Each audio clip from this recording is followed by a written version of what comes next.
second in our sermon series of living in this tension between grief and resurrection. And last week we talked about, or asked the question, to whom are you listening? And we talked about as human beings and people of faith that we're always living in this tension. And everybody is living and both dying at the same time.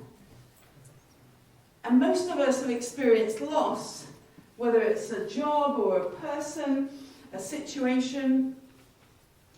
And most of us have experienced, all of us, have experienced new beginnings. So we talked about Adam and Eve and who they listened to. And that voice of the serpent rather than God. And I shared Pierre Teilhard de Chardin's quote, "We are spiritual beings having a human experience."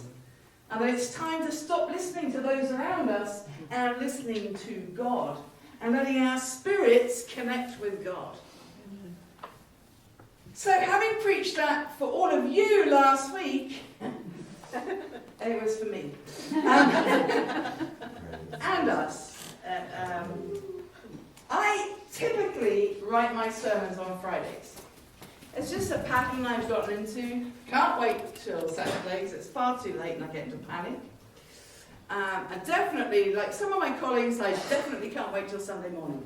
So Friday for me, I've been mulling it over in my head all week, and then Friday I usually sit down and kind of get things in my head. And this week, on Thursday morning, I had in my head, prepare your sermon today. Now, I could have gone, but no, I don't want to do it today, I want to do it tomorrow. But this voice kept saying, do your sermon today. So I sat down and put some things down. Nothing was kind of coming together. I couldn't understand why I was supposed to do this Thursday during the day. So in between other things, I kind of got a brief outline of a sermon. And then the phone went. And then I realised why I wouldn't be doing my sermon on Friday. Jonathan called and said, oh, the gate's been damaged. I said, what do you mean damaged? He said, damaged, like it's really damaged. And I could hear him, he was walking towards the gate to try and explain to me what had happened to the gate. And in the background I hear this voice. And it was Nikki. And I couldn't hear what she said, but I just know Jonathan said, I have to go now.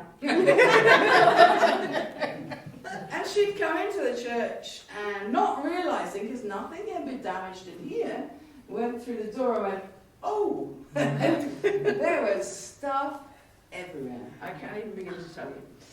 And so a sequence of events happened. And, you know, to whom are you listening was last week.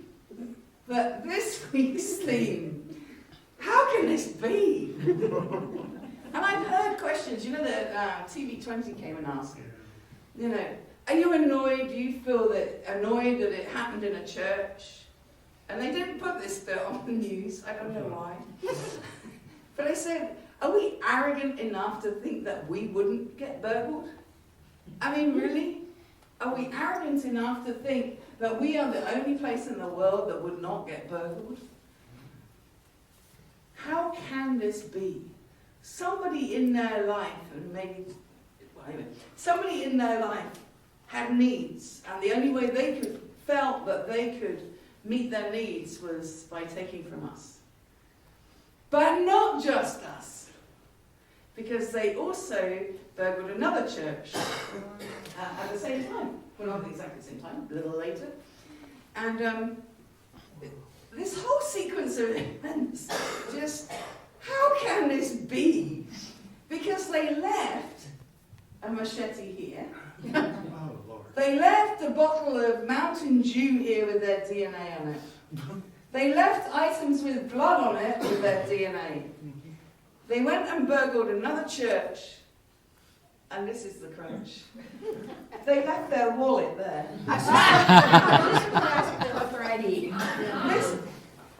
You know, we're laughing. This person had needs, and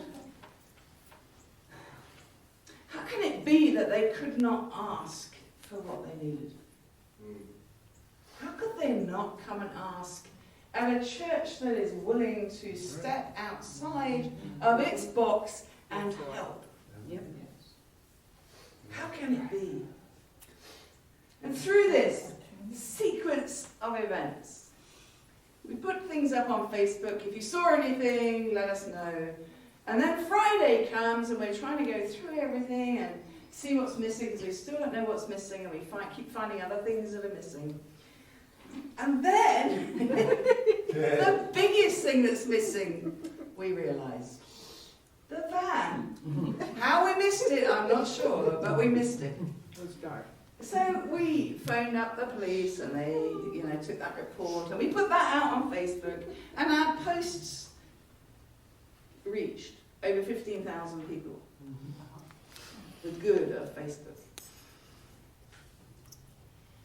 How can this be?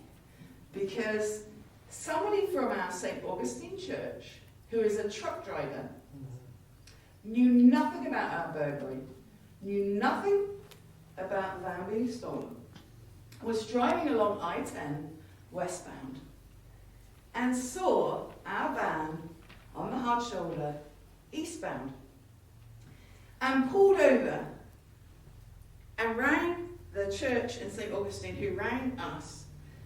And what they actually said was, are they okay? Do I need to turn around and go back and help them? So Elizabeth from St. Augustine said, who's driving the van? Do they need any help? I said, no, apparently not. They were quite capable of taking it on their own. And it's actually the burglar. How can it be that they happened upon our van on the I-10 when they were at the other side, focusing on where they have to go? Well, the decals certainly helped. Yeah. But so often we're so close-minded with where we're going, we don't see left or right. Out of all of this, I've heard so many words used about feelings. How could somebody do this to a church? Well, if they can do it to a home that is somebody's sacred personal space, why would they not do it to a church? And what do we do from here? Well, we've replaced the doors, we've replaced locks, the van has been found, some of the articles that they took, like the iPad and other things, have been found, and the suspect is in custody. And we can do things to make ourselves safer. But this can be again, here or anywhere else that we go to. But we don't get to live in fear. Because if we live in fear, we listen to that wrong voice. We get to listen and be in faith. And I was tickled, and they're saying in England this, I was tickled pink with our call to worship this morning. Because I don't know if you heard that in the call to worship, it kept saying, when things happen, God will be your strength, your comfort, your hope, and God will look after you. And these were written by MCC quite a long time ago. But this week, we were taken care of. And what, got damaged, people have given time to fix. What couldn't be fixed, people have given donations. What couldn't be like the rides to church, the Jewish community, straight away, without thinking, how can we help you? We can get you volunteers. How can this be? It just is and was. But from it comes amazing strength and learnings. Our reading this morning was about Nicodemus. Now, I can tell you 100 sermons on this passage. And there are some that some of you are waiting for this morning that you're not going to get. But the sermon, the reading this morning, Nicodemus is like a Pharisee and a member of the Sanhedrin. And he had questions. How can this be? And instead of asking in front of everybody else, I'm not sure if he was embarrassed or whether he just wanted a bit of alone time with Jesus to really get his head around things. But he got some time with Jesus and he started asking questions. How can this be? I am seeing amazing stuff happening. Now, I saw amazing stuff happening this week through this. He's saying, how can this be? Because I am seeing you do amazing things. And I see it and I know it happened. But how? Now, most of us have heard of Thomas, who's the doubter. And Thomas was more of a, okay, if I don't get to put my hand in your side, then I'm not going to believe it. Nicodemus was, I kind of believe it because I have to, because I've seen it. But I don't understand it. I really don't get it. I don't understand. And many of us this week have had different ways of processing what's happened. Some of us have asked that question over and over again. Some of us have had different emotions and just can't kind of get our head around what's happened. I think this morning, and not every time we preach on Nicodemus, but this morning, Nicodemus could teach us something. That instead of running around asking these questions over and over and over again and getting himself in a turmoil, he stopped and he asked. And that's what we can do in our lives. When things happen like this that disrupt everything, we can ask God, how is this? How can this be? And what do I need to do next? You see, if we don't ask God that and we start asking all of the other people around us, firstly, fear feeds fear. Concern and worries and tension feeds all of that. But last week I spoke about speaking to God, listening to God. The other thing that I wanted to say in all of this, part of God's desire for us, I think, is to dream big. Is to dream of so many things that we can do. But if we place those dreams just on our own thinking, they don't happen. The things that happen are because we come together and we talk about them. We share them and we let God guide what we do. Nicodemus was an interesting character. He's one, I think, that gave us another example of what it's like to be in faith. New in faith, because he was quite new in his faith. And have questions. And it's okay to have those questions. But Jesus in there said, where the wind blows, the wind blows. And you don't know where it's going and where it's come from. And that's like the Spirit of God. The Spirit of God, you won't see it.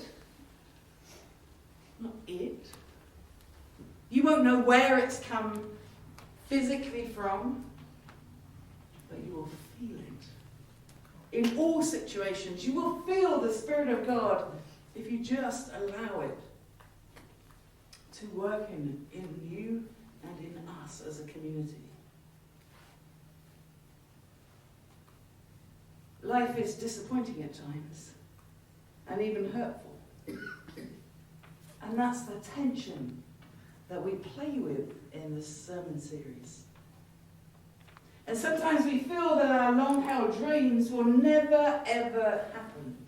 And where is God in the midst of all of this? Well, God, I think, is